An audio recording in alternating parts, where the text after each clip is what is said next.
Hello everyone, welcome to my channel. I hope everyone is having a wonderful day. Before starting the video, please go ahead and hit the subscribe button and give this video a like up. Young and Restless Adam's dramatic fall, Billy plots revenge. Monday, June 23rd, Kane Ashby and Victor Newman, Eric Braden, have a private talk. Remember, Kane Ashby said he was going to talk to everybody one-on-one, and Victor says that he and his family are going back to Genoa City. But Kane tries to get him to agree to stay, says he's got a lot planned. Victor thinks Kane is acting like his scheming dad, Colin Atkinson. Then Kane reveals that Colin died 6 months ago, but he had a ton for his life of crime. Victor does apologize and, offer condolences for Kane's loss, but Victor still suspects Kane's company was set up with Colin's dirty criminal money. Kane says it wasn't and said Colin found out he was dying 6 years ago. Kane says Colin cleaned up his act, gave back what he stole, and he and Colin sold his land in Australia, which apparently was a good bit. They invested all that money in crypto and made a killing. So Kane actually offers Victor all of Dumas Holdings if he will let him take over control of Chancellor.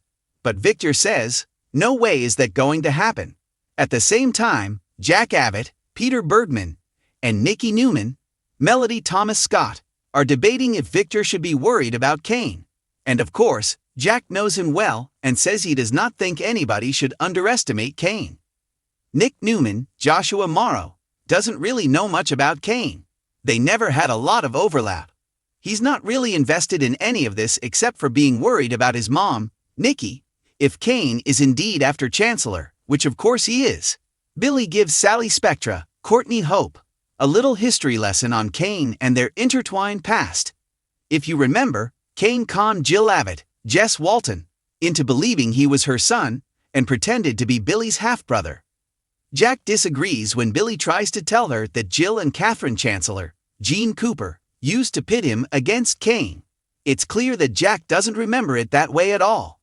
Kane tells the group that his charade of pretending to be Dumas just got tiring, and he's going back to GC as Kane Ashby. No more Aristotle stuff.